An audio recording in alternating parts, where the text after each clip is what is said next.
Okay, excellent. Welcome back, everybody. It is, we're starting chapter 46. We're really close to the end. We started to speak about the idea of hashmal, which is hash, which means hush, like we speak quietly. Mal is to speak. And basically the bina, which is comprehension, hovers over the intellect and it whispers, hashmal, it whispers. And these whispers protect the thinking and protect the brain, just like the sayings that your mother hopefully told you when you were young are useful now, like wash your hands after the bathroom. That's a hashmal. Say it over and over again, and it gives you guidance. And if you wonder what to do, you can go back to the hashmal. It hovers over and it interjects advice to the bina. And we said that this is the whole idea of naga, the light of naga, and it's a neutral energy that in the future will be elevated to shine.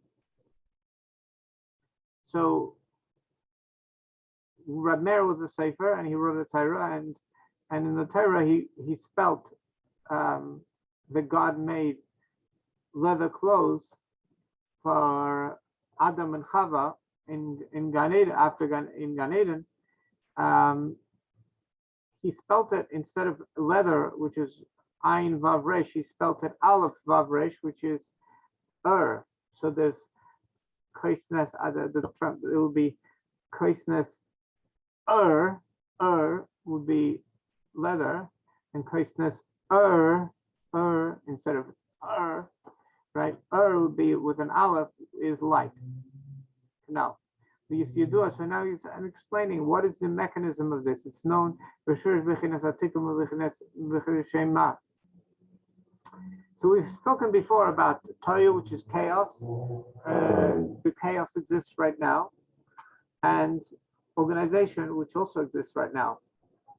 And the purpose of the chaos is to create a challenge.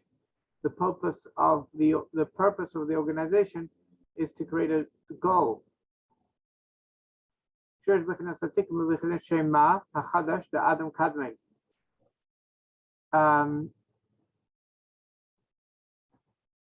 So basically, what is going to guide you to create organization, to take the challenge, and to reorganize the chaos into organization? So there's this name of God, which is spelled Mem Hey Ma, which ends up being 45. Hachadash, it's calling it a new name of God. And I don't remember what the significance of that is, of the Adam Kadmon. It comes from Adam Kadmon, which is the first man. So there's this power basically from the original character of man, which gives the power to reorganize the chaos. And what chaos is, we learned what chaos is. That's a misunderstanding of what God's saying. Everything that we see around us is chaos. This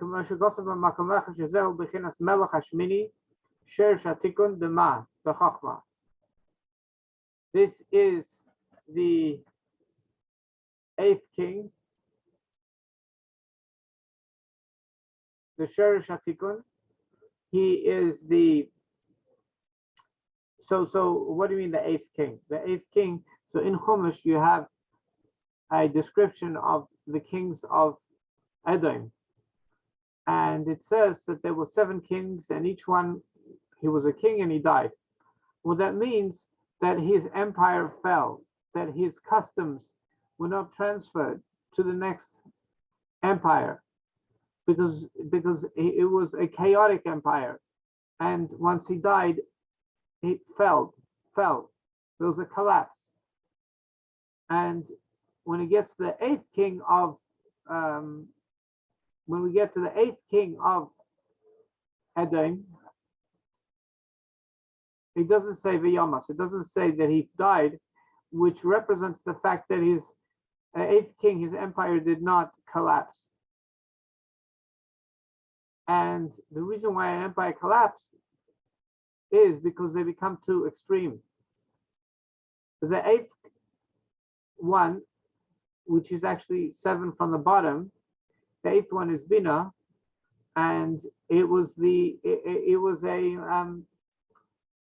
intellectual. In other words, it was based on learning. That's what the eighth kingdom of Edom was based on. And that culture, basically, he said something in the culture that actually was able to endure.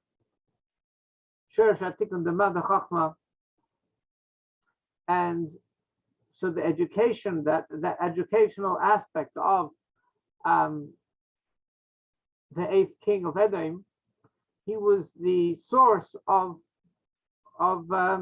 harmony. The Chachma, because insight is able to, of Chachma, is able to, and Ma is the name of God, which numerically equals 45, as we've explained many times.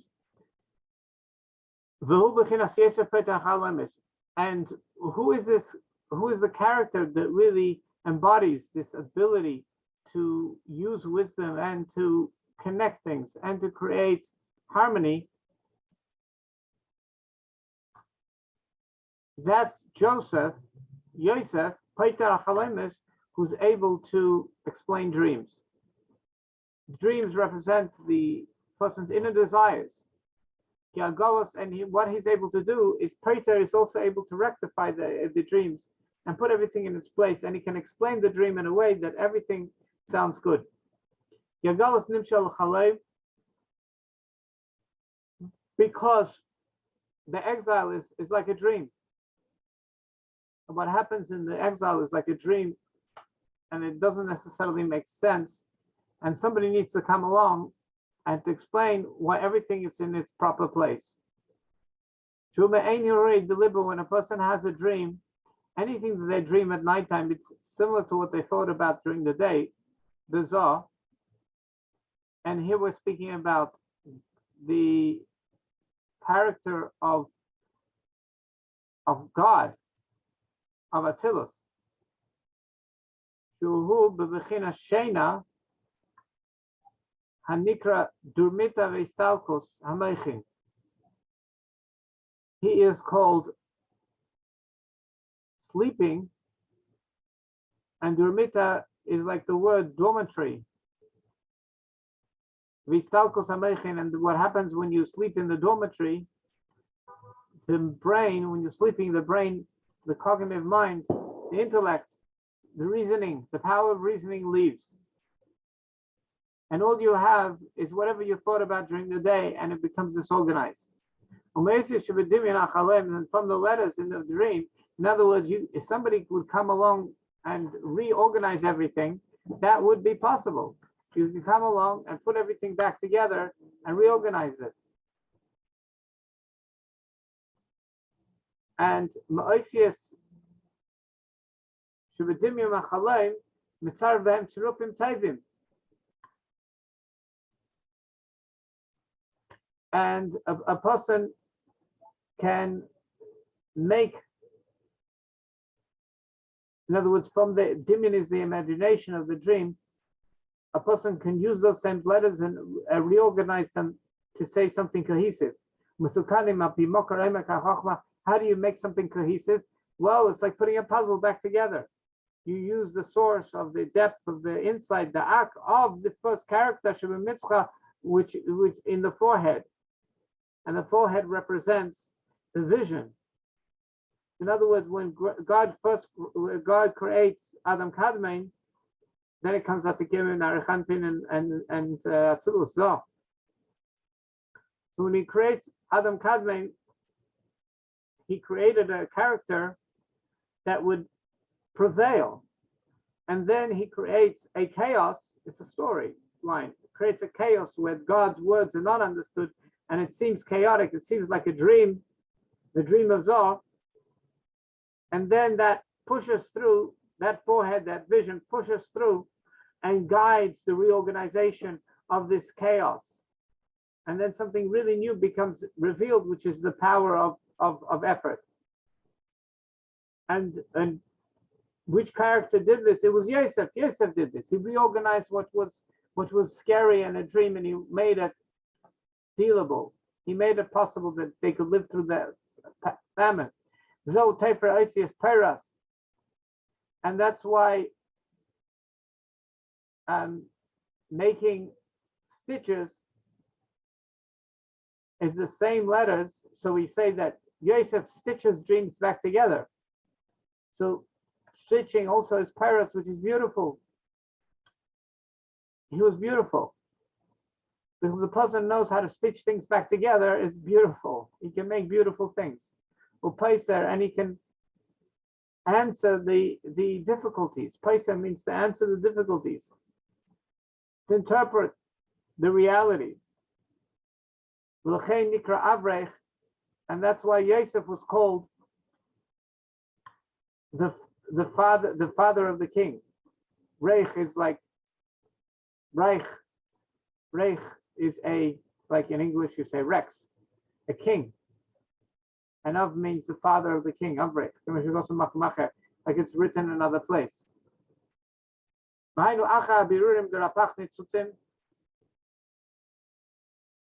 When is this cohesion and beautiful organization, when will that be really implemented in our world? That is after the 288 sparks which fell into the world. In other words, through the confusion, there was confusion. Shunafto gam came in Pizur Aesius. What happened is that when God's words were misinterpreted and they were not understood, so they basically fell down, and the words are all over the place. At least in idea, there's also sparks, meanings in those words that are misunderstood and not understood and need to be revealed.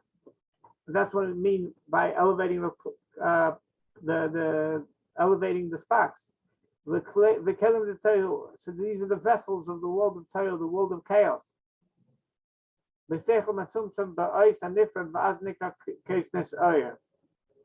And when these letters of God, which were misinterpreted and misunderstood, and they seem chaotic, are stitched back together in the proper fashion,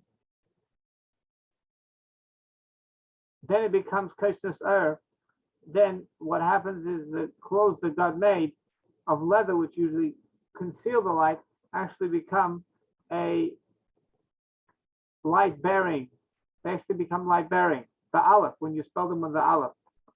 I see that we're starting a new idea now, and we've mentioned so many ideas already till now.